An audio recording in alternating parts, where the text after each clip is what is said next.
jadinya lain masih menunggu. Iya, nggak apa-apa. Ini langsung kita mulai saja, nggih, Pak Nahar. Itu kan Pak Nahar. Bismillahirrahmanirrahim. Assalamualaikum warahmatullahi wabarakatuh. Selamat pagi dan salam sejahtera untuk teman-teman semuanya. Yang terhormat Kepala Program Studi Bimbingan dan Konseling Fakultas Keguruan dan Ilmu Pendidikan Universitas 11 Maret, Bapak Dr. Nahar Surur, Magister Pendidikan. Yang kami hormati Bapak Ibu dosen beserta admin Program Studi Bimbingan dan Konseling Fakultas Keguruan dan Ilmu Pendidikan Universitas 11 Maret. Yang kami hormati narasumber kita pada pagi hari ini, Ibu Dr. Ipah Saripah, Magister Pendidikan, serta teman-teman mahasiswa program studi bimbingan dan konseling dari semua angkatan, baik yang hadir secara daring maupun yang hadir secara luring. Puji syukur, marilah kita panjatkan kehadirat Allah Subhanahu wa Ta'ala, karena atas karunia-Nya pada pagi hari ini kita semua dapat diberikan nikmat sehat dan waktu yang luang, sehingga kita dapat berkumpul bersama dalam kegiatan penyamaan persepsi penerapan CASE Method dan Team Based Project Bimbingan dan Konseling FKIP UNS yang diselenggarakan oleh Program Studi Bimbingan dan Konseling FKIP UNS. Bapak, Ibu, serta mahasiswa sekalian, sebelum kita memulai kegiatan kita pada pagi hari ini, izinkan saya untuk memperkenalkan diri terlebih dahulu. Nama saya Ma'rifatin Indah Kholili yang akan bertugas sebagai MC pada acara kita pada pagi hari ini. Berikutnya, mohon izin untuk menyampaikan susunan acara terlebih dahulu. Acara pertama kita adalah berdoa bersama. Acara berikutnya mendengarkan lagu Indonesia Raya. Acara yang berikutnya sambutan dan pembukaan kegiatan oleh Kepala Program Studi Bimbingan dan Konseling FKIP UNS. Acara yang kelima sekaligus acara inti kita yaitu pemaparan materi berkaitan dengan penerapan CASE Method dan Team Based Project yang akan dilanjutkan dengan diskusi dan tanya jawab, dan acara yang terakhir adalah penutup. Acara yang pertama, Bapak, Ibu, beserta mahasiswa sekalian, untuk memulai kegiatan kita pada pagi hari ini, marilah kita berdoa agar kegiatan dapat berjalan dengan lancar dan tanpa hambatan dengan menurut keyakinan masing-masing. Bagi yang beragama Muslim, kita awali kegiatan berdoa dengan membaca basmalah bersama-sama. Bismillahirrahmanirrahim. Baik, memasuki acara yang kedua, mari kita menyajikan lagu kebangsaan Indonesia Raya bersama-sama. Bagi Bapak Ibu hadirin yang datang secara luring, kami persilahkan untuk berdiri. Kepada yang bertugas, silahkan untuk memutarkan lagu Indonesia Raya.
Hadirin yang datang secara luring kami persilahkan untuk duduk kembali.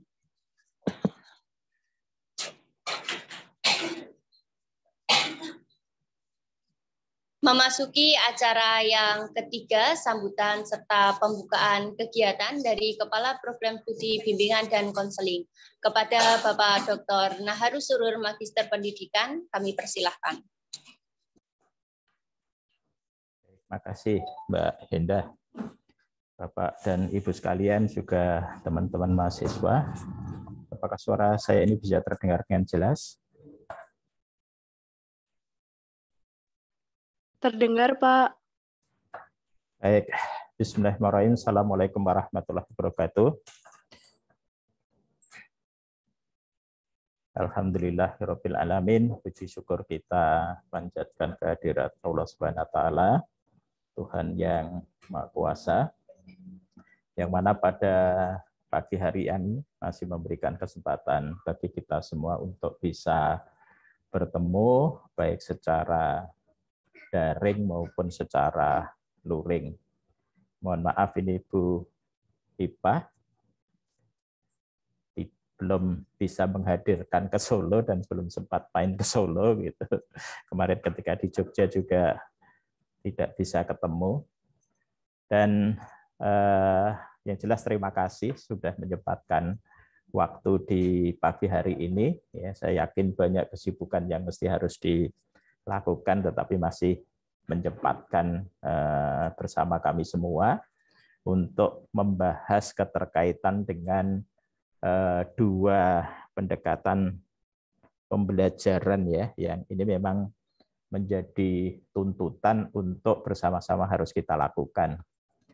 Nah, kebijakan di Universitas 11 Maret ya mungkin sama juga ketika di UP atau mungkin secara nasional, bahwa pembelajaran yang dilakukan itu minimal 60% ya, itu mesti harus menggunakan project base atau tim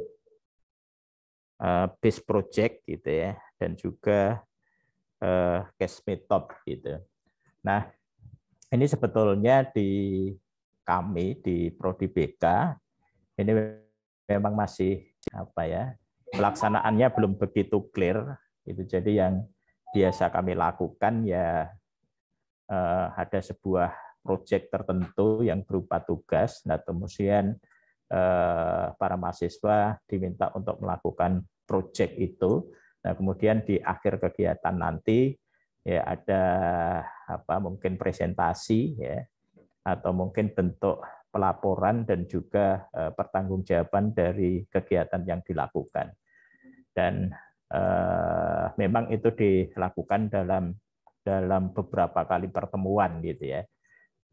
Nah, hanya saja tuntutan di OJW itu ketika proses pembelajaran dibangun itu memang pada setiap satu pertemuan gitu.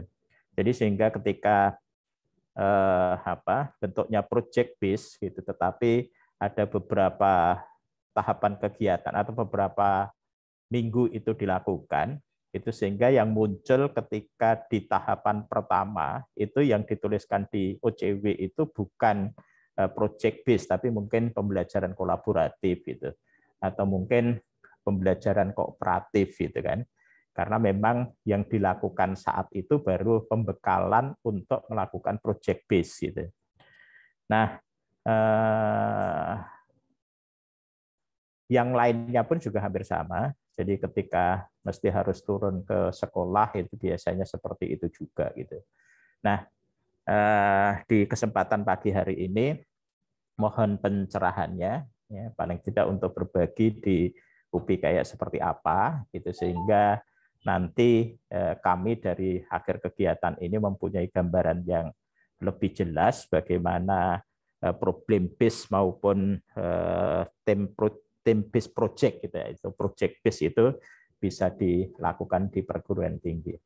Dan yang lebih penting lagi gitu, dari kegiatan pembelajaran yang menggunakan dua pendekatan ini itu bisa dijadikan indikator kinerja utama yang bisa dipertanggungjawabkan dan bisa menambah IQ gitu baik di tingkat prodi, fakultas maupun universitas. Mungkin ini saja antaranya. Bu Ipas juga tidak punya banyak waktu gitu, sehingga tidak bijak ketika saya mesti harus menyampaikan beberapa hal, dan kami sudah sering bertemu secara intern.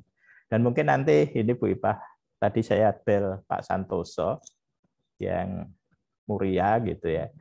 Beliau kan WD 1 di Muria, mungkin nanti bisa bergabung dan mungkin bisa berdiskusi dengan kita semua. Itu tadi sudah dibuka dengan bacaan basmalah gitu, sehingga tidak perlu saya buka lagi. Yang jelas terima kasih pada Bu Ipah yang sudah menyempatkan waktu menjadi narasumber di pagi hari ini, dan juga teman-teman dosen dan mahasiswa yang sudah menyiapkan kegiatan ini dengan baik.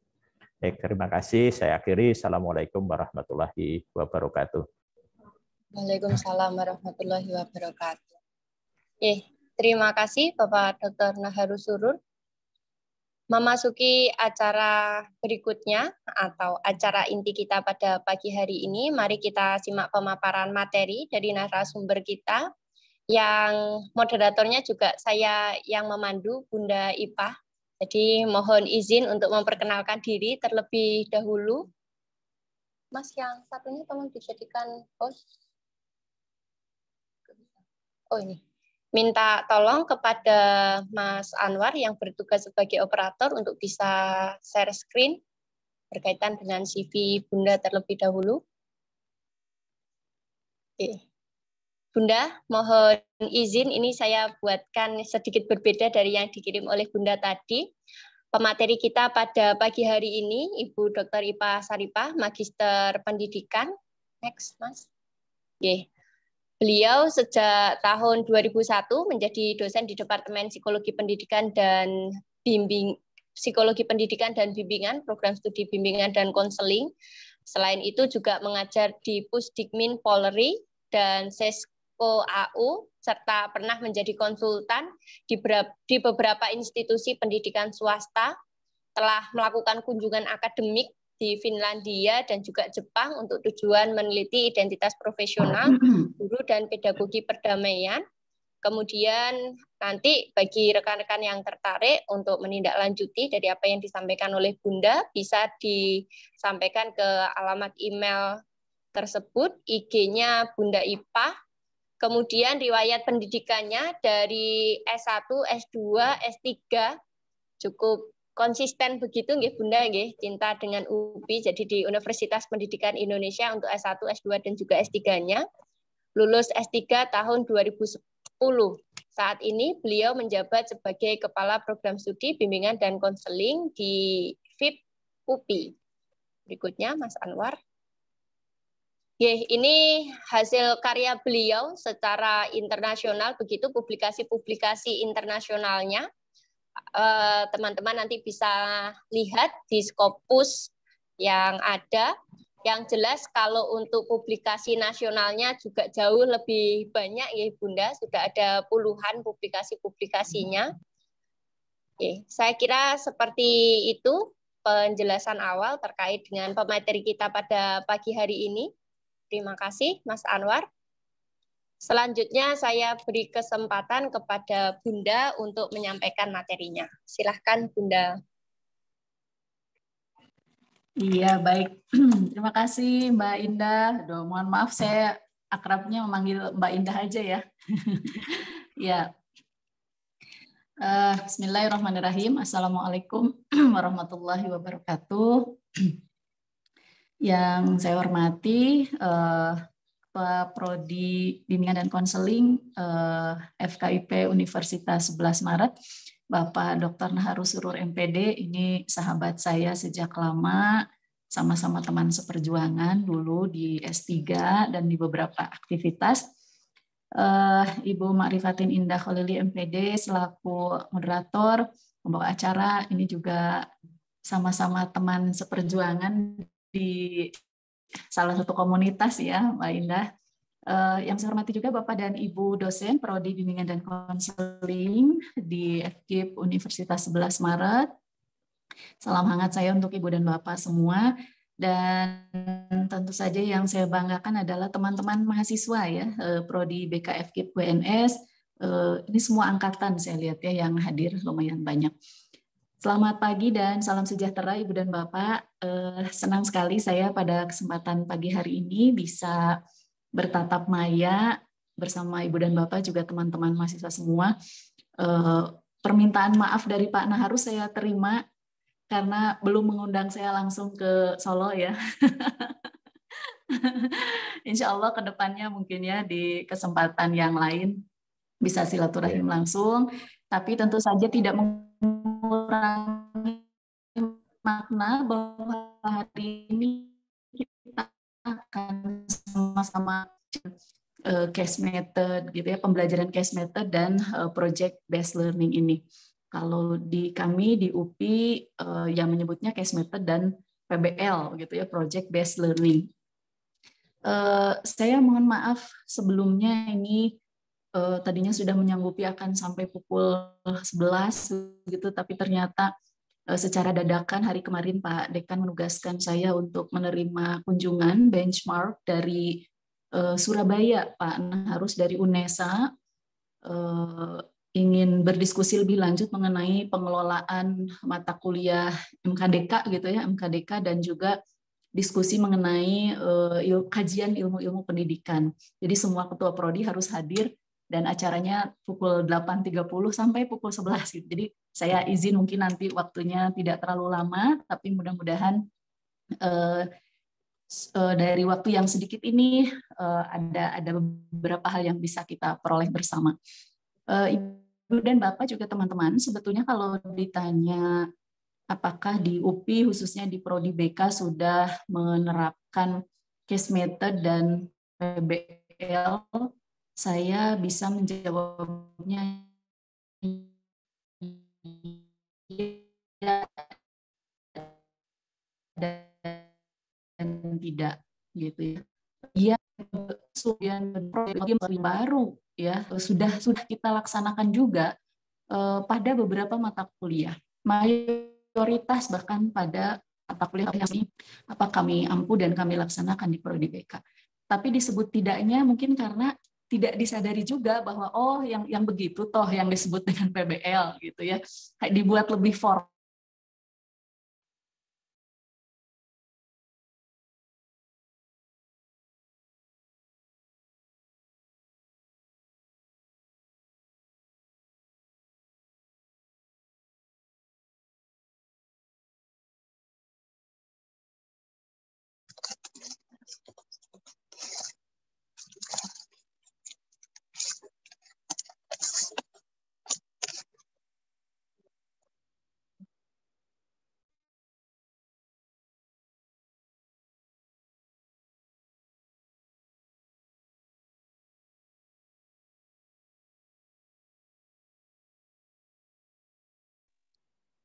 Halo. Aduh. Mohon maaf, barusan sempat terputus ya. Ini tiba-tiba. Ya, Bunda. Ini sudah terdengar kembali suaranya. Ya, barusan sempat lost sinyal di sini. Biasanya tidak. Ya, mohon maaf. Jadi tadi saya sempat bicara sendiri aja nih. Jadi itu sebetulnya disebut sesuatu yang baru juga tidak, gitu ya, karena sudah pernah dilaksanakan. Hanya mungkin baru disadari bahwa oh yang selama ini kami lakukan itu disebutnya dengan PBL gitu ya. Lalu ada beberapa syarat mungkin untuk disebut sebagai PBL atau case method itu. Jadi istilahnya seperti lebih diformalkan begitu ya sehingga memenuhi syarat case method dan juga PBL. Baik Ibu dan Bapak, saya mohon bantuan dari operator untuk menayangkan. Nah ini sudah ada ya. Jadi ini yang biasa dibagikan oleh UPI ketika diminta berbicara mengenai implementasi case method dan project based learning. Jadi saya sengaja tidak membuat tayangan sendiri begitu karena langsung saja mengacu pada yang dipakai oleh UPI selama ini. Sehingga ini yang membuatnya adalah TPK-nya UPI gitu ya, tim pengembang kurikulumnya UPI. Baik, silakan boleh dilanjut. Nah, tadi Pak Naharus sendiri sudah mengungkapkan bahwa memang saat ini perguruan tinggi dituntut ya untuk berlomba-lomba memenuhi indikator kinerja utama perguruan tinggi Dan dari 8 IKU itu ada IKU yang ke-7, boleh slide-nya dilanjut. IKU yang ke-7 itu bunyinya adalah, nah ini,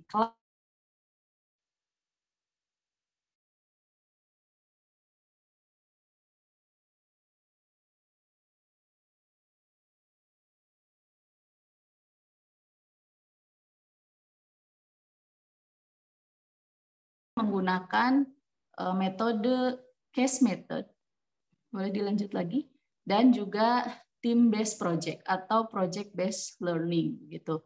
Nah, di sini bisa dilihat Ibu dan Bapak, apa sih bedanya case method dengan team based project atau project based learning ya.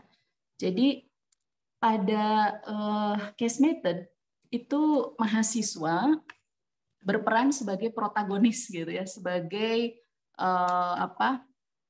orang yang paham ya, yang baik gitu ya, yang menguasai, dan dia berusaha untuk memecahkan kasus. Nah, kasusnya dari mana? Sebetulnya kasusnya bisa berasal dari dosen, tapi akan lebih bagus kalau kasusnya dicari sendiri oleh mahasiswa. Gitu ya. Jadi mahasiswa menganalisis kasus untuk membangun rekomendasi solusi dengan diskusi kelompok untuk menguji dan mengembangkan rancangan solusi. Kemudian juga kelasnya berdiskusi secara aktif dengan mayoritas percakapan itu dilakukan oleh mahasiswa. Ya, dosen hanya memfasilitasi dan mengarahkan diskusi, memberikan pertanyaan dan juga observasi.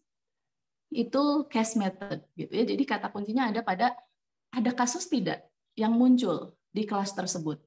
Dari mana munculnya kasus itu? Sebaiknya dari mahasiswa, tapi bisa jadi juga di awal mungkin di-trigger oleh dosen. Ya. Nah, kemudian kalau yang team based project, itu kelas dibagi menjadi kelompok, artinya kelompok itu lebih dari satu mahasiswa ya, untuk mengerjakan tugas bersama selama jangka waktu yang panjang. Lalu kelompok diberikan masalah asli atau pertanyaan yang kompleks. Dan selanjutnya mereka diberikan ruang untuk membuat rencana kerja dan juga model kolaborasi. Nah, di akhir, setiap kelompok itu akan mempersiapkan presentasi atau karya akhir yang ditampilkan ke dosen, kelas, ataupun penonton atau audiens yang lain yang dapat memberikan umpan balik yang konstruktif. Nah, ini kira-kira terbayang ya Ibu Bapak perbedaannya seperti apa gitu ya dari case method dengan team based project ini. Dan kriteria evaluasinya, evaluasi nilai akhir yaitu 50% dari bobot nilai akhir harus berdasarkan kualitas partisipasi diskusi kelas atau case method atau presentasi dari project based learning tersebut. Nah, ini kurang lebih gambarannya Ibu Bapak. Nah, berikutnya boleh dilanjut dulu. Jadi ini mata kuliah S1 atau D4, D3, D2 yang menggunakan case method atau team based ini sebetulnya sudah ada dalam aturannya, yaitu di Permendikbud nomor 3 tahun 2020 ya, pasal 14 ayat 3. Di situ menjelaskan case method atau team based project dengan pembelajarannya CBL atau PBL itu bentuknya bisa dengan diskusi kelompok, simulasi, studi kasus, pembelajaran kolaboratif, pembelajaran kooperatif, pembelajaran berbasis proyek ya, dan pembelajaran berbasis masalah. Evaluasinya juga sama ya, 50% nilai akhir. Dan ini yang meningkatkan kemampuan 4C itu ya Ibu Bapak, 4Cs ya, communication, collaborative, critical thinking, dan creativity. Nah, saya stop dulu untuk slide-nya sampai di sini Ibu Bapak. Selanjutnya saya ingin bercerita bagaimana implementasi dari kedua pembelajaran ini, kedua metode pembelajaran ini di Prodi BK sendiri, gitu ya. Jadi saya selalu bertanya kepada Bapak dan Ibu dosen, apakah di mata kuliahnya sudah menerapkan dua metode pembelajaran ini? Karena kan akhirnya menjadi tuntutan ya, Pak Naharus, ini tidak boleh tidak gitu ya, sehingga memenuhi sekian persen itu gitu. Dan memang jawabannya iya, tapi kan tidak cukup hanya pengakuan saja. Pada akhirnya kan harus bisa dibuktikan gitu ya, melalui produk dan juga evaluasi. Nah, evaluasinya ini kan ada evaluasi proses dan evaluasi hasil ya. evaluasi proses itu kami lihat dari monitoring perkuliahan, kemudian juga dari kalau di kami disebutnya SPOT ya, sistem pembelajaran online terpadu gitu. Karena setiap dosen kan walaupun sekarang di UPI sudah full luring, itu tetap harus melalui SPOT itu gitu ya, dia menginput ya rencana pembelajarannya. Kemudian ya secara sistem kami dibantu nanti di akhir di bagian akhir tayangan ini Bu Bapak bisa melihat ada contoh RPS gitu ya. Jadi RPS-nya juga akhirnya harus disesuaikan. Gitu. Ada pertemuan sinkronus, ada pertemuan asinkronus ya. Itu berapa persen. Nah, jadi kami itu dievaluasinya seperti itu. Mengisi gitu ya. Termasuk UTS-nya dalam bentuk apa, UAS-nya dalam bentuk apa, sehingga menjadi jelas, oh ya betul, ini berarti menggunakan case method atau team based project misalnya, dan mana yang belum menggunakan ini. Jadi kami dibantu oleh sistem yang memang dirancang oleh universitas gitu, dan itu sama untuk semua program studi atau untuk semua mata kuliah ya. Jadi tidak bisa sekedar mengaku-ngaku saja gitu ya. Di awal kami diberikan Google Form gitu ya, isian sehingga jelas nanti ada berapa persen mata kuliah yang menggunakan ini, dan itu terbuka gitu. Lalu di akhir juga ada evaluasinya. Nah itu jadi kami tidak perlu repot-repot lagi gitu ya tentang klaim penggunaan kedua metode ini. Nah berikutnya misalnya saya pada semester ini mencoba menggunakan case method pada mata kuliah ada yang namanya mata kuliah, mohon maaf Ibu Bapak, karakteristik dan kompetensi remaja. Jadi ada mata kuliah itu misalnya. Nah di awal saya masih tetap menyampaikan tujuan mata kuliah ini apa, begitu ya. Kemudian harapan mereka terhadap mata kuliah ini apa, itu pertemuan awal.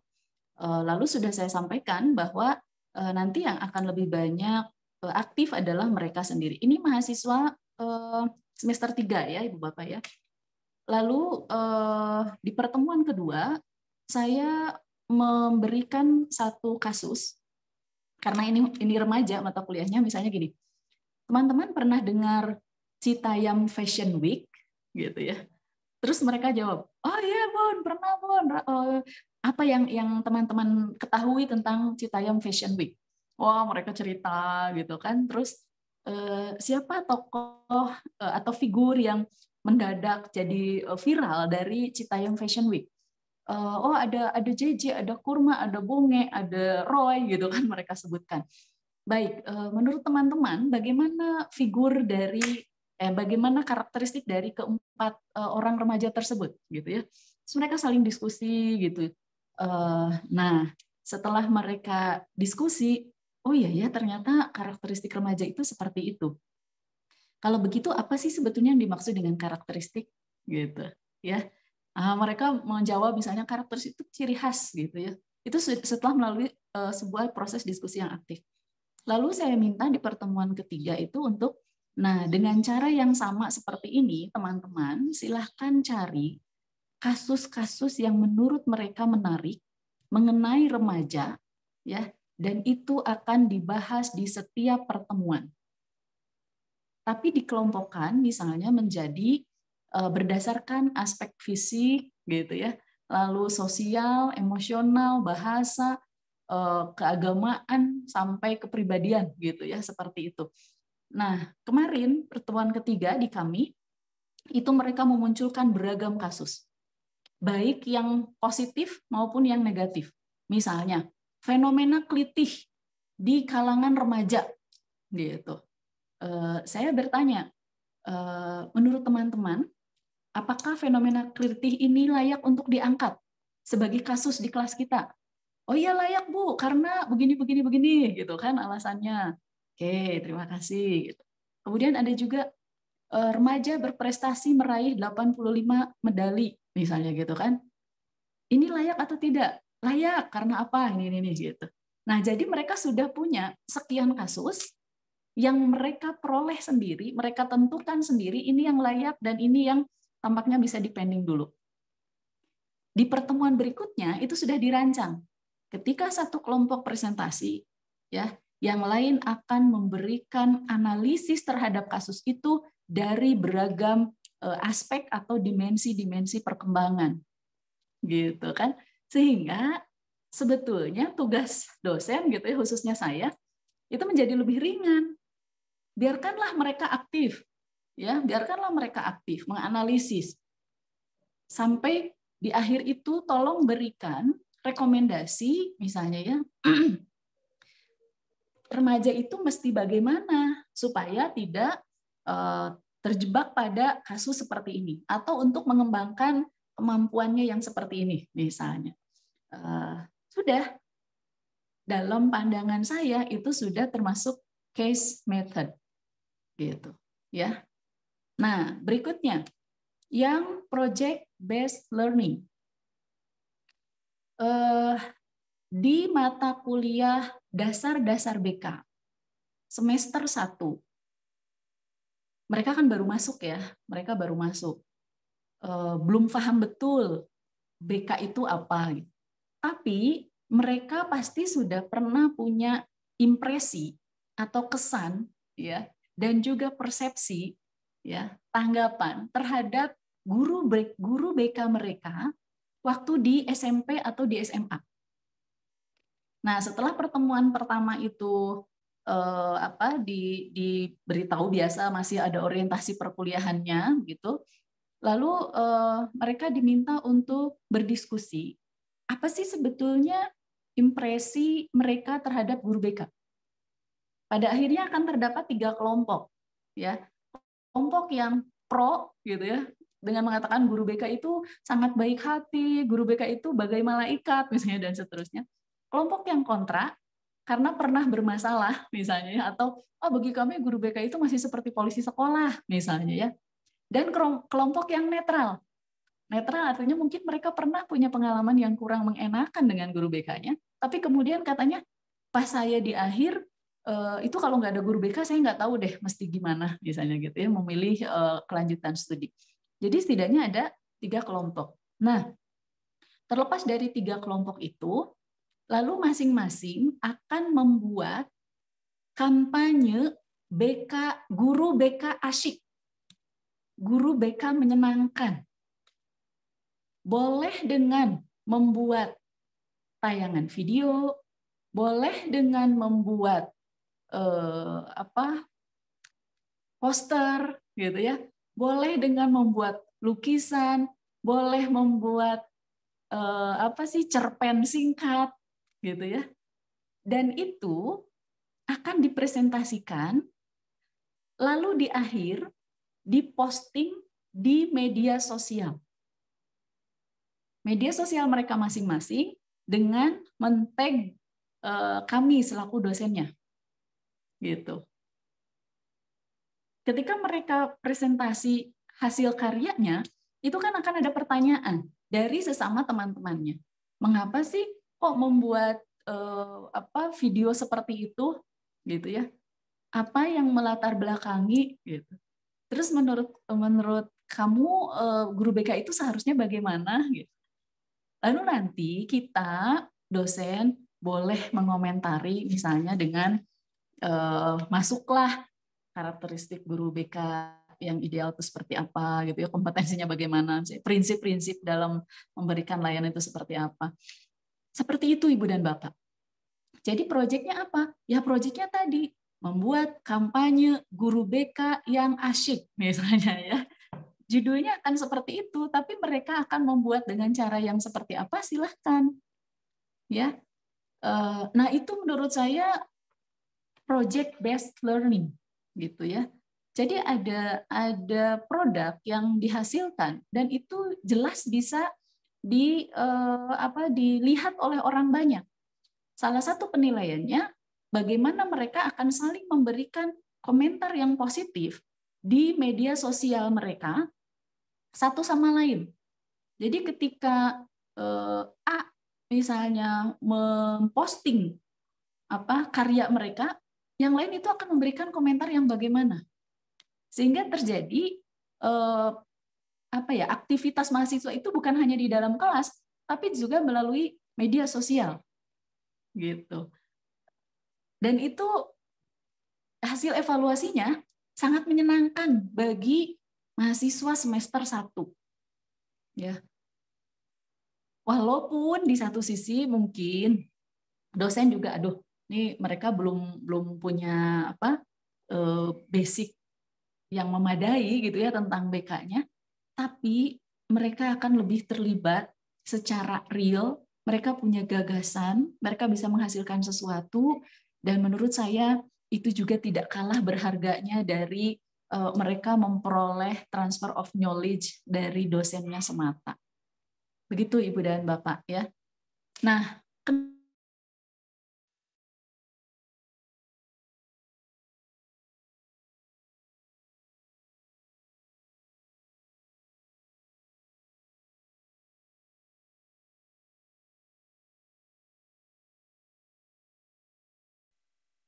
biasanya kan apalagi di awal-awal bagi mahasiswa semester awal gitu, kita inginnya ceramah gitu kan, menyampaikan semua apapun gitu biar mereka paham, seolah-olah kita itu satu-satunya sumber bagi mereka untuk belajar. Nah, ini yang mesti agak-agak direm Ibu Bapak gitu ya. Dan kita mempercayai sepenuhnya bahwa mereka itu, mahasiswa itu bisa dan mampu belajar dari manapun, dari siapapun, kapanpun, dengan beragam metode. Ya, kalau saya diskusi, mohon maaf dengan suami saya, karena suami saya dokter gitu, di dunia medis pun sudah seperti itu, Ibu dan Bapak. Jadi peran dosen di dunia medis sudah tidak lagi selalu mengajarkan ini nih cara mengoperasi pasien yang mengalami gagal ginjal tuh begini. Enggak, tapi lebih ke bertanya dulu misalnya, oke ini kira-kira organ tubuh apa saja yang terganggu kalau dia mengalami ini, terus bagaimana ya dengan fungsi ginjalnya, terus bagaimana. Jadi seperti itu gitu. Jadi peran dosen di sini Ibu dan Bapak di case method dan project based learning ini lebih kepada fasilitator dan juga scaffolder gitu ya. Scaffolder artinya tangga ya yang akan membuat mahasiswa itu memahami dari ungkapan-ungkapan kita, dari dorongan-dorongan minimal yang kita berikan. Ya. Dibiarkanlah mereka mengeksplorasi. Jadi ditahan gitu keinginan untuk memberikan komentar, review langsung gitu. Walaupun pada akhirnya ya tidak bisa murni dilepas ya Ibu Bapak. Makanya saya masih meminta misalnya sediakanlah 10 menit atau 15 menit di akhir untuk saya memberikan review. Gitu ya. Jadi hanya mereview dari apa yang mereka pahami. Kalau mereka ada yang belum paham, itulah yang akan menjadi isu-isu pembelajaran untuk berikutnya, begitu ya. Jadi semacam PR, tidak langsung lagi diterangkan oleh kita. Gitu. Tadi tuh ada pertanyaan misalnya yang belum terjawab, yang masih menggantung, mahasiswa penasaran. Kita tugaskan itu untuk mereka cari lagi, dan itu yang akan dibahas di pertemuan berikutnya, gitu ya. Tidak langsung oleh kita diterangkan. Jadi yang tadi tuh mestinya begini-begini loh, teman-teman. Tidak begitu, Ibu Bapak. Ya. Nah, seperti itu Ibu Bapak yang kami lakukan. Ada lagi misalnya di mata kuliah supervisi BK anak, misalnya di kami ada mata kuliah itu. Ini berdasarkan pertanyaan saya kepada dosennya. Metode yang diterapkan adalah project based learning. Bagaimana caranya? Mahasiswa diminta untuk praktik di sekolah karena mereka sudah semester 6 atau 7 ya yang mengontrak mata kuliah ini. Apa yang dilakukan? Mereka akan mengakses kebutuhan layanan apa yang ada di sekolah. Karena ini untuk BK anak, berarti kan TK dan SD gitu ya atau yang sederajat. Lalu setelah itu mereka akan merumuskan program layanan dasar dan mungkin kebutuhan untuk konseling bagi anaknya. Nah, setelah itu mereka akan melaksanakan layanan. Lalu yang terakhir produknya adalah mereka mengembangkan sebuah panduan atau artikel ya yang siap publish berdasarkan proses dan evaluasi layanan tersebut. Itu proyeknya, Bu dan Bapak. Jadi mereka ke lapangan, mereka tadi melakukan layanan, mengakses kebutuhan dan seterusnya, dan itu juga akan dipresentasikan di kelas, tapi di akhir produknya adalah panduan dan juga artikel.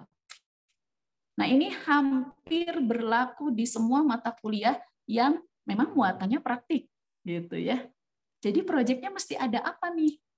Setelah mereka melaksanakan praktik di satu lembaga atau di sekolah tersebut. Jadi presentasi iya, dapat masukan dari teman-temannya iya, ya dikomentari oleh dosennya iya, dan proyek akhirnya ada. Dan itu bisa dilihat oleh siapapun panduannya, ya. Kalau artikel jelas kan, apalagi ketika bisa dipublikasi itu sudah auto A gitu kan nilainya berdasarkan hasil praktik mereka gitu. Nah, kembali yang tadi case method yang saya lakukan di mata kuliah karakteristik remaja juga sebetulnya bisa dengan di akhirnya ada produk juga gitu, yaitu kumpulan karya mereka, misalnya analisis permasalahan remaja ditinjau dari karakteristik dan kompetensi misalnya ya. Itu jadi karya akhirnya mereka tuh dibukukan, mereka yang menulis, saya yang menjadi editornya misalnya. Itu produk gitu, itu karya. Jadi dari case method juga akhirnya ada sebuah karyanya. Begitu Ibu Bapak. Yang berikutnya terakhir yang ingin saya sharing adalah di kami ada mata kuliah MKDK, mungkin di Ibu Bapak juga sama ya. Mata kuliah Psikologi Pendidikan dan Bimbingan yang diambil oleh seluruh mahasiswa kependidikan. Dan ini yang membuat kita jadi overload gitu ya mengajar karena harus melayani semua mahasiswa kependidikan. Ketika kami masuk ke prodi seni, pendidikan seni rupa, ya saya waktu itu dengan karakteristiknya, mohon maaf, kadang-kadang mahasiswa seni itu ketika diminta berpikir agak lambat, tapi kalau diminta membuat sesuatu mereka cepat. Nah akhirnya adalah setelah saya paparkan ini ke RPS kita gitu ya, ini silabus kita. Nah teman-teman dari berbagai topik yang ada di sini, saya minta teman-teman bikin karya dong, gitu ya. Mau lukisan, mau gambar, dengan media apapun, terserah. Mereka akan mengekspresikan dan mengapresiasikan dengan cara apa. Kan ada misalnya karakteristik guru yang efektif. Ada juga materi tentang BK-nya seperti apa. Jadi, saya berikan waktu untuk mereka memahami dulu topik tersebut, kemudian setelah itu buatlah karya. Ya, buatlah karya. UTS-nya, karya mereka itu ditampilkan di kelas. UAS-nya, karya mereka itu ditampilkan menjadi sebuah pameran. Saya undang semua dosen-dosen, gitu ya, baik dosen di Prodi BK ataupun dosen di seni. Inilah karya para mahasiswa yang mengontrak mata kuliah Psikologi Pendidikan dan Bimbingan. Dan itu luar biasa, Ibu Bapak. Ini saya lakukan beberapa tahun yang lalu, Ibu Bapak. Hampir mungkin 7 tahun yang lalu. Jauh sebelum ada tuntutan project-based learning atau team-based project. Tapi menurut saya, ini tuh masuk gitu ya ke dalam dan memenuhi kriteria atau karakteristik team-based project. Ya. Jadi kalau mereka disuruh berpikir itu agak susah, biarlah mereka mengekspresikan sesuai dengan apa yang bisa mereka tangkap, tapi lalu kita tanya. Kan dari gambar itu sangat bermakna ya, walaupun ada juga yang gambarnya abstrak gitu kan, saya nggak ngerti. Biarlah mereka, ini tuh sebetulnya, saya misalnya menemukan gambarnya begini, ada gambar seseorang gitu ya, atau satu makhluk, satu ibaratnya tuh dia punya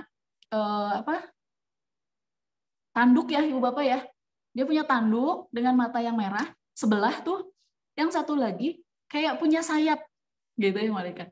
Terus saya tanya, ini gambar yang sangat menarik. Bisa Anda menerangkan lebih lanjut makna gambar ini? Ya, jadi begini Bu, bagi saya guru BK itu punya dua sisi katanya. Ada sisi the devil gitu ya, yang ditunjukkan dengan tanduk dan mata merah, tapi ada sisi the angel katanya, malaikatnya. Nah ini kan nggak usah bicara banyak misalnya tentang siapa guru BK gitu kan, tapi bagi mereka ternyata guru BK itu bermakna memiliki dua sisi katanya gitu ya, ada sisi baik, ada sisi buruk, dan dikasihlah narasi oleh dia itu gitu ya, dan itu menurut saya bagus begitu. Nah jadi itu Ibu Bapak bagaimana pengalaman saya pribadi gitu ya, dan juga sebagian teman dosen di kami dalam menjalankan atau mengimplementasikan case method dan project based learning. Kalau ditanyakan apakah semua mata kuliah bisa, saya tidak menjawab ya, karena mungkin ada beberapa yang ini tidak bisa gitu ya. Tapi sepanjang memungkinkan tanpa mengurangi esensi dari mata kuliah tersebut, maka saya mendorong dosen untuk bisa menerapkan case method dan team based project ini. Sekarang tampaknya sih mayoritas di kami sudah menggunakan ini. Pak Naharus dan juga Mbak Indah, juga Ibu Bapak dosen yang lain, dan sedikit sekali gitu ya hambatannya, sedikit sekali hambatannya, karena sudah sudah difasilitasi tadi gitu kan oleh universitas, kemudian kami juga sebetulnya mungkin secara tidak langsung sudah menerapkan, sekarang dibuat lebih formal gitu ya, mesti ada misalnya rubriknya gitu ya untuk penilaian, tidak bisa spontan gitu ya, dan saya juga mulai membiasakan Ibu Bapak yang melakukan case method ini dan juga PBL ini untuk bisa sharing di forum diskusi gitu ya. Jadi sama seperti halnya sekarang saya berbicara di hadapan Ibu Bapak dan juga teman-teman semua, di forum kecil di prodi kami juga, ayo Ibu Bapak sharing gitu ya, apa yang sudah dilakukan di mata kuliahnya masing-masing gitu.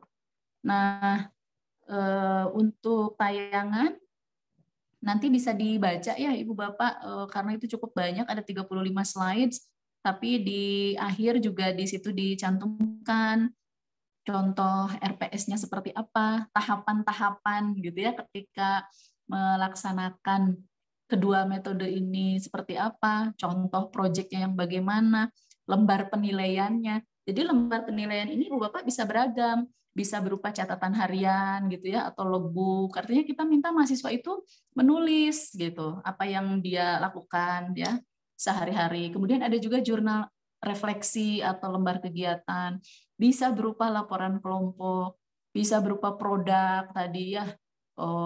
Bahkan misalnya sesederhana mahasiswa membuat puisi tentang pandangan mereka terhadap kondisi saat ini, itu saja sudah menjadi sebuah produk ya Ibu Bapak. Tapi jangan hanya dimaknai sendiri di kelas, tampilkan gitu. Bahkan yang bagus itu dimuat juga di di websitenya Prodi gitu ya, atau tayang di YouTube-nya Prodi. Nah ini kan sebuah kebanggaan ya. Jadi hasil karya angkatan ini, mahasiswanya ini di mata kuliah ini gitu. Jadi orang bisa melihat oh iya benar ya gitu. Jadi tulisan, karya ilmiah, puisi, desain produk gitu ya, itu bisa, dan bisa juga melalui publikasi ya, media sosial, internet, website, YouTube seperti itu. Memang menuntut open mind dari berbagai pihak, dan satu lagi komitmen Ibu dan Bapak ya, komitmen untuk bersama-sama menyelesaikan tugasnya bersama-sama gitu ya, sehingga bisa berjalan dengan lancar. Nah, itu saja mungkin Ibu dan Bapak yang bisa saya sampaikan. Mohon maaf lebih banyak bercerita, tapi mudah-mudahan sedikitnya bisa memberikan gambaran, oh kalau di prodi kami ya seperti itu. Gitu ya. Mangga, terima kasih. Saya kembalikan lagi kepada Mbak Indah selaku moderator. Oke, baik, terima kasih banyak kepada Bunda Ipa. Ini sebelumnya saya mohon izin terlebih dahulu, Bunda. Masihkah ada waktu untuk sesi tanya jawab, Bunda? Boleh. Sampai pukul 9 boleh, Mbak Indah. Oke. satu atau dua pertanyaan ya Bunda nggih dari Ya, teman-teman. boleh. Kalau begitu saya beri kesempatan bagi teman-teman yang hadir secara luring, nanti saya sampaikan, ataupun secara daring kalau ada yang ingin ditanyakan, silahkan untuk raise hand, sebutkan nama dan sampaikan pertanyaannya.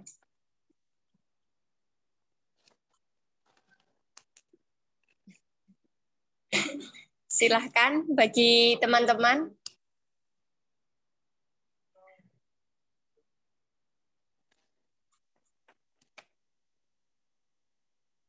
Nggak bisa.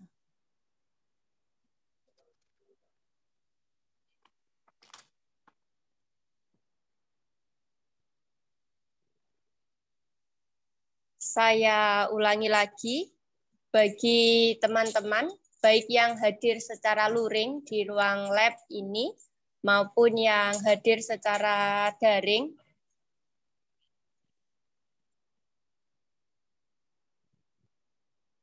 atau dari Bapak Ibu dosen. Oke. Bu Ulia, dipersilahkan.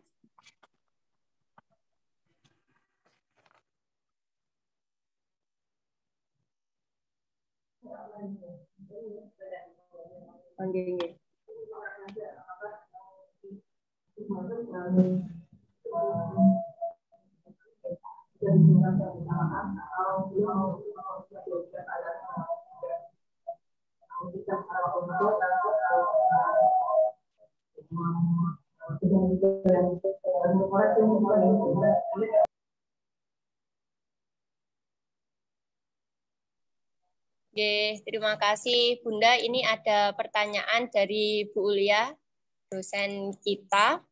Jadi pertanyaan dari beliau adalah apakah case method dan juga team based project atau project based learning ini bisa digunakan secara bersamaan atau sebaiknya hanya salah satu saja dengan mempertimbangkan waktu dan lain sebagainya. Terus seperti itu ya Bu Ulia? Oke. Begitu Bunda? Ya. Baik, terima kasih pertanyaannya Bu Ulia. Kalau dalam pandangan saya pribadi, ini bisa. Mohon izin sebentar Bunda. Nggak bisa suaranya.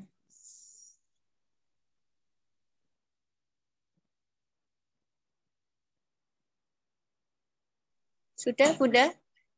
Oh ya, ya baik. Kalau dalam pandangan saya pribadi gitu ya, dan ini mungkin bisa keliru ya, ini bisa.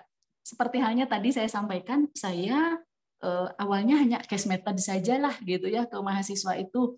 Tapi ternyata apa yang mereka lakukan itu bisa dikemas juga menjadi sebuah produk yang itu bisa ditampilkan gitu ya. Sehingga akhirnya, oh kalau begitu ternyata jadi mix gitu kan, mix method. Ya case method juga iya, kemudian project based juga iya begitu. Hanya memang kalau ingin lebih fokus, menurut saya sih sebaiknya satu saja. Jadi case method, pure case method gitu ya. Kemudian PBL, pure PBL gitu. Kalau saya tadi memanfaatkan saja, oh ini case method iya gitu. Tapi pada akhirnya sayang kalau karya mereka juga lalu tidak menjadi sebuah produk gitu ya, yang itu bisa dinikmati dan bermanfaat untuk yang lain gitu. Jadi akhirnya oh dibuat project aja deh sekalian gitu, seperti itu ya. Jadi bisa di mix gitu antara dua metode ini, tapi memang kalau ingin lebih fokus ya sebaiknya salah satu saja, karena kalau kita betul-betul menerapkan salah satu dari dua metode ini, dosen tuh justru kerja kerasnya itu pada saat menilai gitu ya, mengevaluasi ya, karena kan yang lebih banyak bekerja sebetulnya mahasiswa, tapi dosen akan menilai aktivitas mereka pada saat diskusi. Kan kitanya harus membuat rubrik penilaian dulu kan, prosesnya akan seperti apa dinilainya. Halo. Nah, kemudian di evaluasi akhirnya juga kan harus betul-betul gitu berdasarkan rubrik atau form evaluasi yang sudah kita buat ya. Nah, itu tantangannya gitu ya untuk dosen. Jadi kebayang kalau mix dua-duanya pada akhirnya jadi repot sekali dosennya. Kecuali kalau dosennya juga tim gitu ya, tim yang bisa berbagi, misalnya satu orang dosen menangani berapa kelompok gitu ya, atau berapa orang, satu orang dosen yang lain juga menangani berapa kelompok. Nah, bisa seperti itu Ibu dan Bapak ya. Terima kasih. Bagaimana Bu ya? Oke. Berarti kalau bisa disimpulkan begitu, pada dasarnya bisa-bisa saja nggih Bunda nggih. Hanya saja effort dari dosen yang harus lebih banyak lagi nanti, karena proses penilaian dan pertanggungjawaban terkait dengan apa yang diselesaikan oleh mahasiswa dalam case method maupun tim based project tersebut juga harus kita nilai secara seksama. Satu pertanyaan lagi ya Bunda. Boleh. Saya beri kesempatan kepada teman-teman. Ini kalau tidak ada yang bertanya, moderator boleh bertanya, mboten nggih? Ya udah, kalau moderator bertanya, saya juga bertanya lah. Gitu. Mungkin karena mahasiswanya sendiko dawuh begitu, ngikut apa kata dosennya, jadi mungkin dosen-dosennya saja yang bertanya, Bunda. Dari saya Rumian nggih Pak Nahar nggih? Iya. Bunda, berkaitan dengan implementasi case method dan juga tim based project ini, di awal menjadi dosen itu biasanya kan kita berfokus untuk menyampaikan materi-materinya. Pertemuan 1 orientasi RPS, kemudian pertemuan kedua, 3 sampai pertemuan ke-15 itu sudah ada materi-materi yang secara spesifik, secara konseptual harus disampaikan kepada mahasiswa. Tetapi ketika ada case method ataupun project based learning, biasanya konsep-konsep teori ini tidak bisa disampaikan secara maksimal kepada mahasiswa, Bunda. Nah, ini sebenarnya apakah kita berfokus di case method tersebut, kemudian porsi untuk penyampaian konseptual teori itu dikurangi, atau bagaimana caranya menyeimbangkan agar konsep teori tersampaikan, tetapi juga implementasi case method maupun team based project ini bisa maksimal. Karena ketika saya mengimplementasikan case method ini benar-benar fokus untuk membahas masalah atau kasusnya, tetapi konsep-konsep teorinya akhirnya berkurang. Begitu, Bunda. Ya. Baik, terima kasih Mbak Indah. Ini pertanyaan yang memang kerap kali terlontar gitu ya. Bahkan saya pun mengajukan hal yang sama ketika memperoleh sosialisasi pertama kali tentang ini gitu kan. Sempat ada skeptis juga gitu ya, sempat agak skeptis. Ini kan nggak bisa kalau untuk yang mata kuliah yang betul-betul mahasiswa tuh harus paham konsep dulu bener-bener gitu ya.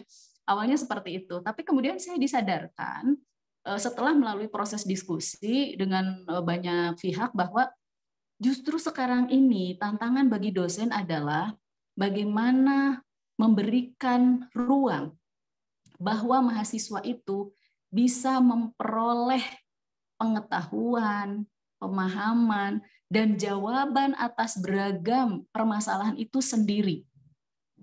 Ya. Jadi tidak lagi disuapi oleh dosennya gitu istilahnya ya. Kan selama ini kita kalau konsep ini mesti benar nih, kita ceramahkan gitu kan, kita yakinkan mereka sampai paham betul gitu ya. Jangan sampai terkontaminasi deh gitu ya. Nah, ini mungkin yang perlu dikurangi porsinya gitu ya. Kalau kita ingin menggunakan case method dan juga problem based learning gitu. Di awal tetap kita sampaikan bahwa ini RPS-nya, ini topik yang perlu kita pahami bersama. Nah, sekarang teman-teman, dari topik ini gitu kan, silahkan teman-teman cari apa sih yang paling menarik gitu. Misalnya ketika berbicara, katakanlah ada karakteristik guru yang ideal.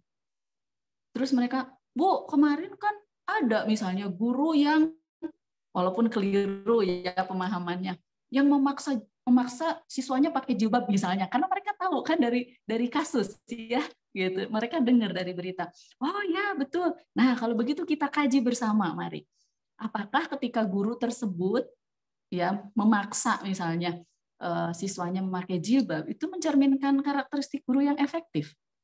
Jadi tadinya kan saya pengen ngomong gitu kan, pengen ceramah, ini karakteristik guru yang efektif itu seperti ini loh, bla bla bla bla. Tapi ketika ditanyakan, coba adakah menurut Anda semua yang menarik? Jadi topiknya tetap disampaikan dari pertemuan awal sampai ke akhir itu gitu. tapi cari kasusnya. Dari situ bisa terjadi proses diskusi.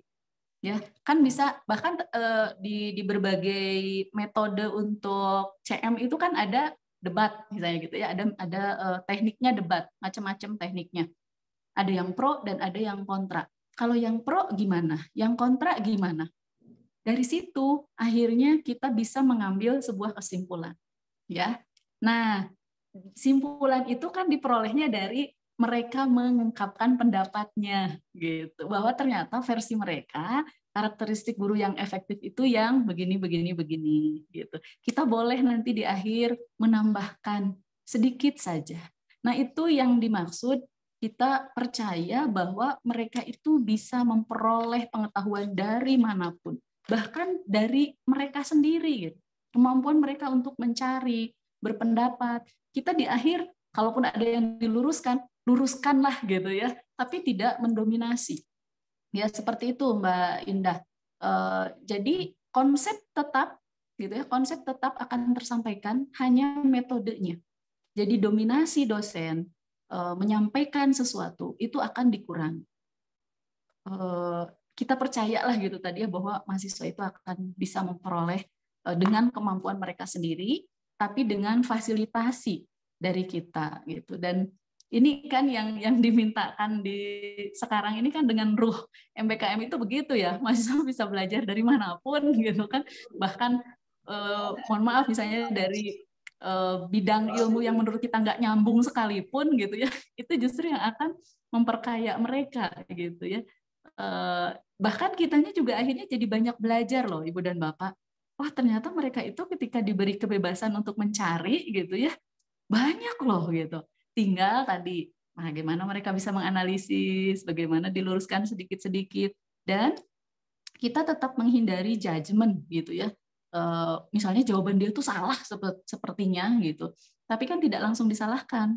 Tapi misalnya bagaimana menurut teman-teman yang lain gitu ya, apakah sepakat dengan ini? Jadi dosen tuh hanya semacam moderator aja gitu Mbak Indah ya, tanya ke sini, tanya ke sini, tanya ke sini, sampai akhirnya kesimpulannya apa? Kesimpulan ini juga mestinya diperoleh dari mahasiswa dulu gitu ya, baru nanti di akhir kita luruskan, dan bisa diberikan tadi PR berupa pencarian gitu ya, pencarian terhadap konsep yang lebih pasnya gitu ya, versi kita nih, dan itu dibahas lagi minggu depan gitu ya. Jadi tetap Mbak Indah bisa dibuat sedemikian rupa agar mereka paham konsep gitu ya, tidak kalah karena aktivitas memecahkan kasus gitu, tapi di bawah arahan dosen yang tidak terlalu mendominasi gitu. Nah itu tadi tantangannya. Mohon maaf misalnya ketika saya diskusi dengan dosen-dosen yang terutama lebih senior gitu ya, nyun sewu yang lebih sepuh gitu, kadang-kadang nggak bisa kayak gitu kan, mahasiswa dibiarkan liar katanya gitu kan. Tetap tuh katanya harus kita berikan pemahaman yang bagus gitu. Iya, tidak apa-apa. Ini kan hanya masalah bagaimana sudut pandang gitu kan, dan upaya tadi ya, upaya yang relevan dengan tuntutan saat ini kan seperti itu. Bagaimana mendewasakan mahasiswa itu tidak dengan belajar hanya dari satu sumber yaitu kita sebagai dosennya ya, tapi mereka bisa belajar dari manapun. Justru kita yang belajar juga dari mereka. Maka pada akhirnya kita akan menjadi komunitas pembelajar itu gitu kan, sama-sama ya. Seperti itu mungkin ya Mbak Indah. Mudah-mudahan tidak memuaskan nih jawabannya. Bunda, sudah cukup Bunda, setidaknya dari apa yang disampaikan Bunda, artinya kita Bapak Ibu dosen mindset-nya juga harus berubah lagi begitu ya Bunda ya, untuk bisa menerima bahwa ya memang tuntutan saat ini itu seperti itu begitu, dan kita yang harus bisa menyesuaikan agar case metodenya maupun project based learning-nya bisa relate dengan topik utama yang akan kita sampaikan di dalam mata kuliah. Baik, yang berikutnya Pak Nahar, Sios bertanya Pak Nahar. Ini mungkin terakhir ya. Oh belum, karena sampai jam 9 kata Bu Ipa. Sebetulnya hampir sama dengan yang ditanyakan Bu Indah gitu. Dan saya di Prodi BK ini itu yang sepuh Bu Ipa. Jadi mungkin ya termasuk mungkin yang sepuh di UPI juga gitu ya. Gini, memang agak sulit ya untuk bisa meyakinkan bahwa BK di semester awal gitu kan. Terus kemudian ketika di SMA belum punya pemahaman keterkaitan dengan keBK-an, terus kemudian kita langsung melakukan ini ya, case method maupun project base gitu. Kalau inginnya kita gitu, artinya maksudnya yang mungkin disepakati banyak orang itu ya dikasih pemahaman dulu gitu ya, bahwa yang benar itu yang artinya boleh pengkajiannya ya boleh dari mana saja, tapi ada hal yang memang ya sekarang perkembangan ilmu pengetahuan yang terakhir itu ini loh gitu. Nah, kemudian baru nanti project base atau problem base itu baru dilakukan gitu. Kalau selama ini yang saya lakukan itu, misalnya saya ngajar tentang manajemen kepelatihan di dalam BK, maka akan saya pahamkan dulu bahwa ada tahapan ketika mesti harus mengelola sebuah kegiatan diklat, mulai dari proses asesmennya, kemudian menyusun kurikulum diklatnya, kemudian bagaimana mengelola kegiatan diklatnya gitu ya. Nah, terus kemudian sampai bagaimana proses mengevaluasi dan menindaklanjuti dari hasil kegiatan diklat itu. Nah, itu saya lakukan di semester tengah semester yang pertama, artinya sampai pertemuan ke-7. Jadi ya. Kemudian nanti di pertemuan 8 itu ada UTS keterkaitan dengan pemahaman itu. Nah, kemudian yang berapa? 8 kali pertemuan yang terakhir itu kami lepas gitu. Jadi silahkan untuk bekerja sama dengan MGBK se-Ekskrasi Student Surakarta untuk menyelenggarakan satu kegiatan diklat gitu. Tetapi bangunannya adalah bangunan yang sudah dibangun di pertemuan yang tadi, yang 6 pertemuan yang pertama tadi gitu. Ya. Nah itu, yang saya sebut dengan project base-nya itu yang di setengah semester yang kedua itu gitu ya. Nah itu yang kami lakukan. Hanya memang permasalahannya ketika kita mesti mempertanggungjawabkan itu dalam OCW-nya gitu, karena di OCW-nya itu memang harus ada pertemuan gitu ya, terus kemudian ada bukti pembelajaran yang dilakukannya kayak seperti apa, ada instrumen penilaian yang mesti harus di-upload juga gitu. Nah sehingga yang setengah yang terakhir itu pun, walaupun dalam project based learning gitu ya, itu setiap minggu setiap kali pertemuan itu kami harus tetap bertemu. Hanya ketika bertemu itu hanya ini saja sih lebih pada berdiskusi gitu, permasalahannya apa, nah terus kemudian apa yang dilakukan, permasalahannya apa, nah terus kemudian jalan keluarnya kayak seperti apa, dan itu ada pada masing-masing kelompok gitu. Gitu, kadang kita punya ide bagaimana mesti harus melakukan, tapi ketika harus dimasukkan dalam sebuah RPS, terus kemudian nanti ada pertanggungjawabannya ada di OCW gitu, kadang menjadi tidak bisa berjalan seperti apa yang kita pikirkan gitu kan. Mohon masukannya, sarannya gitu untuk mungkin apa yang saya lakukan mungkin juga belum pas gitu, untuk bisa menjadi lebih baik lagi. Itu, terima kasih. Oke, baik, terima kasih. Mbak Indah, apakah suara saya masih terdengar? Terdengar, Bunda? Mari, Bu.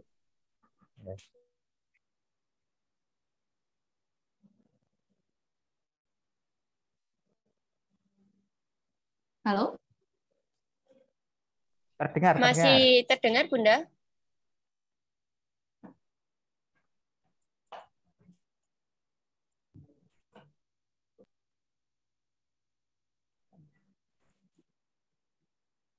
Hilang.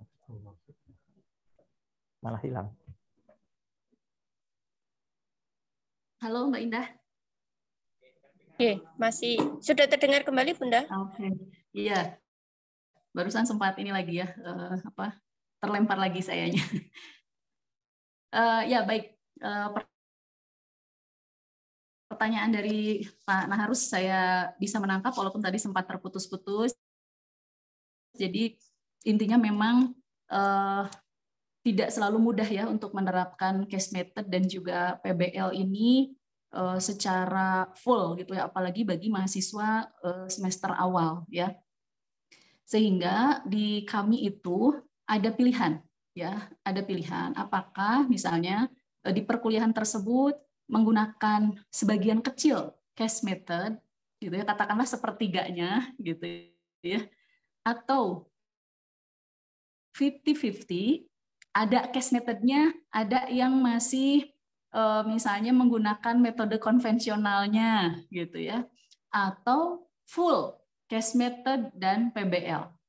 Nah itu Pak Naharus gitu ya.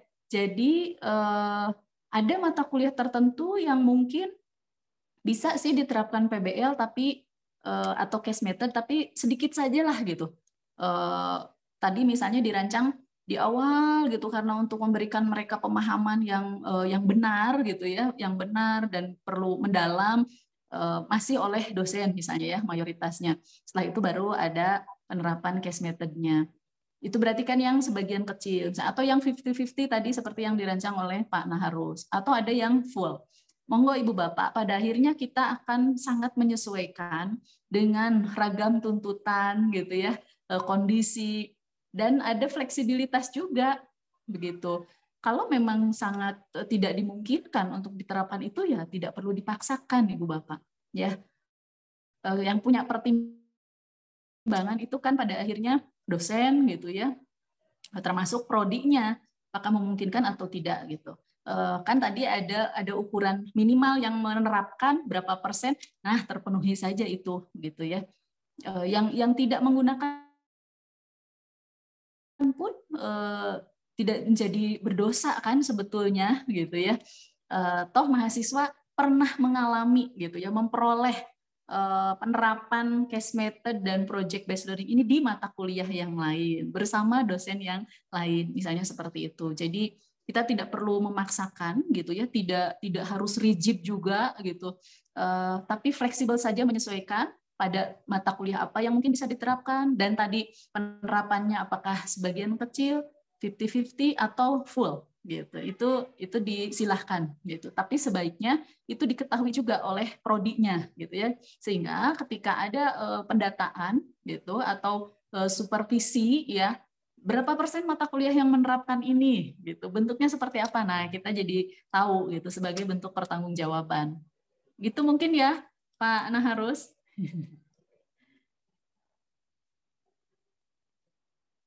Yeah, Bu. Monggo Bu Endah. Terima kasih banyak Bunda atas paparan materi dan juga jawaban atas pertanyaan-pertanyaan kami dari Bapak Ibu dosen. Dengan terselesaikannya diskusi dan tanya jawab, saya simpulkan materi yang telah disampaikan oleh Bunda Ipah pada kesempatan pagi hari ini. Pertama, berkaitan dengan case method, Bapak Ibu dosen beserta teman-teman mahasiswa.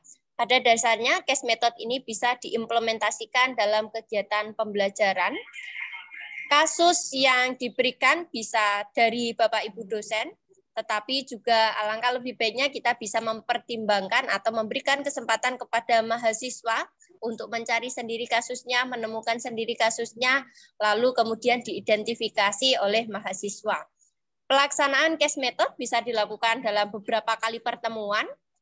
Yang jelas ada pertemuan untuk bisa menemukan masalah, menentukan permasalahannya berkaitan dengan topik atau berkaitan dengan materi yang sedang dibahas di mata kuliah tersebut. Kemudian juga perlu ada waktu untuk presentasi, yang tidak kalah penting adalah bagaimana ada diskusi di dalam penjelasan dan penyelesaian masalah tersebut.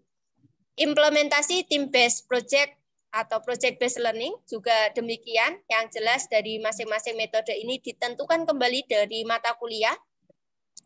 Yang berikutnya perlu ditentukan adalah tujuan dari produk yang ingin dikembangkan. Produk-produk bisa beragam, yang antara lain bisa berupa media bisa poster atau video yang dipublikasikan di media sosial, atau juga bisa dengan menyusun artikel yang bisa dipublikasikan di jurnal-jurnal. Inti dari Team-Based Project Learning adalah ada produk yang dihasilkan, kemudian bisa dilihat oleh banyak orang untuk juga diberikan masukan. Pada dasarnya, semua mata kuliah tidak atau belum tentu bisa mengimplementasikan case method maupun team-based project, tetapi selama masih memungkinkan, ini bisa diupayakan sebaik mungkin. Untuk proses evaluasinya dari teman-teman mahasiswa juga bisa menyusun logbook ataupun jurnal harian. Kemudian untuk pertanyaan-pertanyaan yang tadi disampaikan oleh Bapak Ibu dosen, pada dasarnya implementasi case method team-based project merupakan sesuatu yang menjadi tuntutan begitu, tetapi dikembalikan lagi kepada masing-masing Bapak Ibu dosen, disesuaikan porsinya, disesuaikan lagi mindset kita agar bisa mengimplementasikan hal tersebut dengan semaksimal mungkin. Saya kira demikian ya Bunda Ipa dari apa yang disampaikan oleh Bunda Ipa dan apa yang bisa saya simpulkan. Baik, alhamdulillah dengan berakhirnya pemaparan materi sesi tanya jawab, berakhir juga rangkaian kegiatan kita pada pagi hari ini Bunda, tetapi mohon izin terlebih dahulu 1 atau 2 menit untuk kita dokumentasi ya Bunda. Saya persilakan kepada teman-teman yang masih off cam untuk bisa on cam terlebih dahulu. Silahkan bagi teman-teman yang masih off cam. Kemudian mohon bantuan kepada Mas Anwar untuk bisa screenshot ya. Dimulai dari layar 1. Oke, dimulai dari layar 1. 3, 2, 1. Belum. Yes, gitu. 3, 2, 1. Sudah Mas Anwar? Layar 1 sudah, layar 2. Sudah ya, layar 2 dan layar 3 tidak ada yang on cam ini. Ya, layar 1 sekali lagi.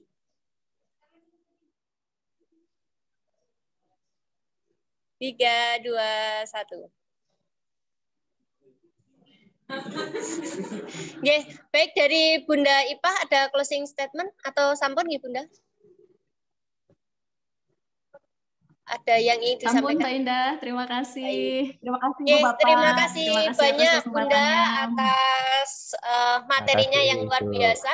Alhamdulillahirobbilalamin dengan berakhirnya pemaparan materi dari Bunda Ipa Saripah, sesi dokumentasi. Berakhir pula rangkaian kegiatan kita pada pagi hari ini. Semoga apa yang disampaikan oleh Bunda Ipa bisa memberikan dampak positif bagi kita semuanya, bagi Bapak Ibu dosen maupun bagi mahasiswa, utamanya di dalam proses penerapan case method dan juga team-based project yang nantinya akan diimplementasikan lebih maksimal lagi di Prodi BK FKIP UNS. Dengan demikian, saya sebagai moderator sekaligus sebagai MC yang berkesempatan pada hari ini, mohon maaf apabila ada hal-hal yang kurang berkenan, ada yang kurang tepat di hati Bunda Ipa maupun dari teman-teman mahasiswa. Akhir kata, terima kasih atas kehadiran untuk semuanya. Semoga kita semua selalu diberikan kesehatan dan kemampuan dalam menjalankan tugas dan tanggung jawab kita bersama. Selamat pagi, saya akhiri. Wassalamualaikum warahmatullahi wabarakatuh. Waalaikumsalam warahmatullahi wabarakatuh. Ingatkan kepada teman-teman untuk mengisi presensi. Ya. Terima kasih Bunda Ipa. Sama-sama. Terima kasih Bu Ipa. Terima kasih banyak. Saya izin live ya. Assalamualaikum. Siap Bunda. Assalamualaikum warahmatullahi wabarakatuh. Untuk teman-teman jangan lupa presensi ya. Baik Bu Indah. Baik Bu.